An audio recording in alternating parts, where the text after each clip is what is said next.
Ah mais si on n'est pas devant la caméra, ça va être un peu dur de faire la vidéo.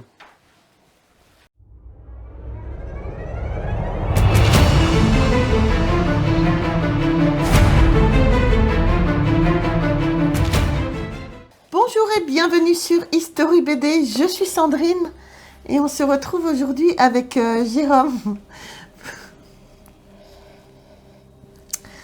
pour une bande dessinée que j'ai littéralement craqué dessus. Donc c'est A Vicious Circle de chez Urban, c'est une tuerie absolument. Donc vous avez le tome 1 qui est ici, je sais pas s'il y a un titre, non, tome 1. Et vous avez le tome 2 que Jérôme tient, une tuerie. Donc, bonjour à tous et à toutes. Donc aujourd'hui on vous présente un ovni. Un ovni dans le monde de la bande dessinée. C'est... Donc Sandrine avait pris le numéro 1 comme ça, sans trop me montrer. Et quand j'ai découvert, donc elle a lu en premier, elle m'a dit que c'était astronomique. Et en fin de compte, quand j'ai lu, le premier truc qui frappe, c'est le dessin, quoi. Mais quand je dis que ça vous frappe, C'est énorme. On a l'impression que c'est un roman photo, certaines planches. vous voyez la qualité du dessin, c'est tout bonnement impressionnant, quoi. Comme dit Sandrine, on a l'impression d'être dans un roman, dans un roman photo, quoi. Vous voyez, cette planche-là, c'est juste... Enfin, c'est magnifique, quoi. C'est magnifique, quoi. Il n'y a pas de mots, on ne peut pas en aucun cas critiquer quoi que ce soit, quoi. C'est vraiment impressionnant. Donc, franchement... donc, voilà. Donc, tu peux nous dire déjà qui c'est qui a travaillé sur cette série, chérie? Oui, bien sûr. Alors, au dessin, vous avez Lee Bermejo. Donc, c'est un dessinateur de comics américain. Il a commencé en 1997 comme dessinateur chez Wildstorm. Et puis, il a travaillé pour Marvel et DC Comics et beaucoup d'autres. Au scénario, vous avez Matson Toblin. Et bien sûr, il ne faut pas oublier le traducteur qui est Ian Graff. C'est un BD très très impressionnant sur plusieurs points. On fait une petite aparté vite fait sur les dessins par eux-mêmes. L'autre jour, on regardait une vidéo dans laquelle participait notre ami Zemian. Zemian qui est dessinateur, créateur des Shonen Avengers. Donc série tout à fait différente, dans un autre style, un autre univers. C'est pas du tout le rapport, mais en fin de compte, Zemian expliquait que la plupart des dessinateurs, pour avoir une cadence de travail assez importante, baissent de 2-3 crans leur talent de dessinateur. Parce que sinon, en fin de compte, ils n'arriveraient pas à sortir une BD aussi rapidement qu'ils le font, quoi. Donc, à savoir que tous les dessinateurs que l'on connaît, que vous voyez, que ce soit Uderzo, Maurice, des dessinateurs beaucoup plus récents comme Blues et autres, en fin de compte, baissent un peu le cran de leur talent pour sortir des planches de bande dessinée assez rapidement. Chacun de ces dessinateurs, en fin de compte, a un talent beaucoup plus élevé que ce que vous ne pouvez penser. Ceci étant dit, quand on voit ce que le mec est capable de faire, Oui, non mais... on se dit que si oui, il a baissé de 2-3 crans son talent, j'imagine même pas ce qu'il fait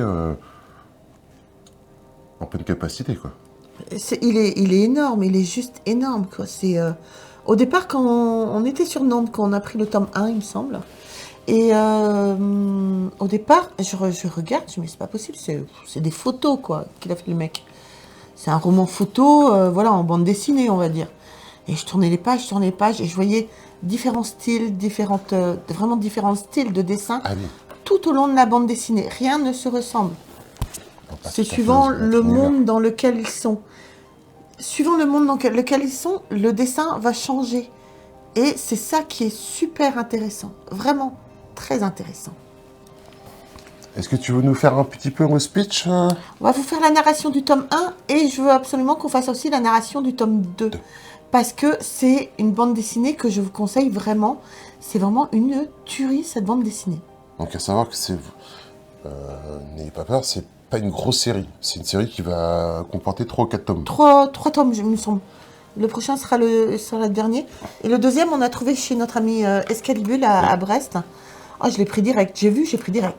Ah, pas. Il n'y avait même pas besoin de négocier. Mais c'est... Impressionnant. Allez, on vous fait la narration, comme ça vous allez pouvoir vous rendre compte vraiment des planches, des dessins, de tout ce que... de la qualité de cette bande dessinée. C'est juste incroyable. Si Sean Tracker vous disait ce qu'il est, d'où il vient, vous ne le croiriez pas. Car Sean est non seulement un assassin, mais il vient surtout du futur.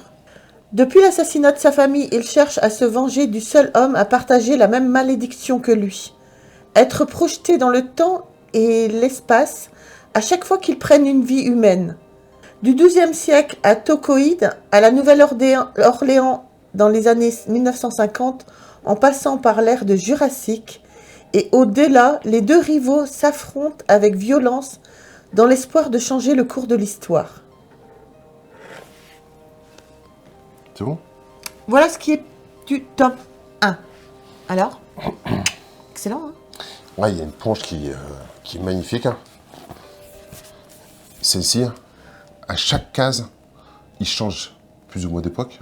Et regardez bien que le dessin change à chaque case. C'est vraiment... De toute façon, voilà, à chaque fois qu'ils prennent une vie humaine, ils changent de case, ils changent d'époque, et ça change littéralement de dessin. Et c'est le même dessinateur, mais qui est juste énorme, ce mec, quoi. Énorme. Alors, l'histoire est sympa, mais c'est surtout le visuel de la bande dessinée qui met une claque, quoi. C'est vraiment... De toute façon, c'est plus une bande dessinée que plus visuelle qu'avec un gros scénario, en fait. Ouais.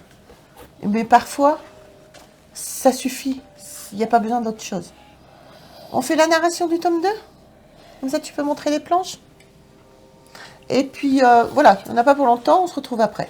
La première fois, on va faire différemment. Je vais montrer Les planches comme ça ? les planches pendant que tu nous fais la magnifique narration du secret. D'accord. Deuxième acte pour cette course-poursuite spatio-temporelle. Avesios Circle nous emporte cette fois-ci à l'ère médiévale, à Copenhague, en l'an 2090, en passant par l'Allemagne nazie de 1938. Si la motivation première de Sean Tracker reste de venger la mort de son fils, il nous faudra faire preuve de sang-froid inouï pour la dépasser et s'allier à son pire ennemi dans l'intérêt du plus grand nombre. Vous voyez que c'est vraiment extraordinaire, quoi. Toutes les époques sont bien respectées, toutes les époques sont très bien dessinées. C'est... Ah bah tiens, j'ai fini sur une des plus belles planches, quoi. J'adore, pardon. Bon, c'est un petit peu gore, comme vous aurez vu. Mais non, c'est... Ouais, là, ils sont dans l'époque médiévale. Regardez bien tous les détails qu'il y a, la finesse des traits, des dessins, les expressions des personnages. C'est vraiment terrible, quoi. Franchement, tout est parfait. La mise en scène est simplement parfaitement exécutée et de manière juste efficace, quoi. C'est énorme, cette bande dessinée, énorme. Je ne regrette pas d'avoir pris le tome 1 juste par curiosité. Et c'est vrai que là, sur 2 planches, on est sur 2 univers différents, quoi. C'est vraiment... Voilà, c'est pour ça que cette BD-là, elle a beaucoup de... Pour ça que je dis que c'est vraiment un ovni dans le monde de la bande dessinée. Oui. On n'est pas sur du comics, on n'est pas sur de la BD franco-belge comme on a l'habitude, on n'est pas sur une BD héroïque fantasy. C'est vraiment un ovni, quoi. C'est un ovni, alors, pas par histoire. L'histoire, c'est une histoire qu'on pourrait retrouver dans d'autres univers, que ce soit comics ou autre. Mais franchement, c'est la qualité du dessin, la mise en scène de l'histoire, la découpe des planches est vraiment très intéressante. Ah ouais. Franchement, c'est une superbe BD, quoi. Magnifique. Magnifique bande dessinée. Elle est vraiment splendide. Je l'ai lu d'un trait.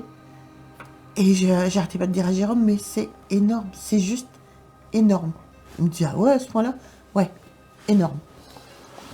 Donc là, je sais pas si on pourra rentrer en contact avec C'est un peu les plus, auteurs. ouais, c'est un peu plus Ça va être un peu plus compliqué. compliqué. Mais bon, si jamais on arrive à découvrir quelques infos, Oui, ce sera avec plaisir qu'on On reviendra refera. là-dessus, Et quoi. puis, dès qu'on a les autres tomes, je crois que c'est le tome 3 que ça finit.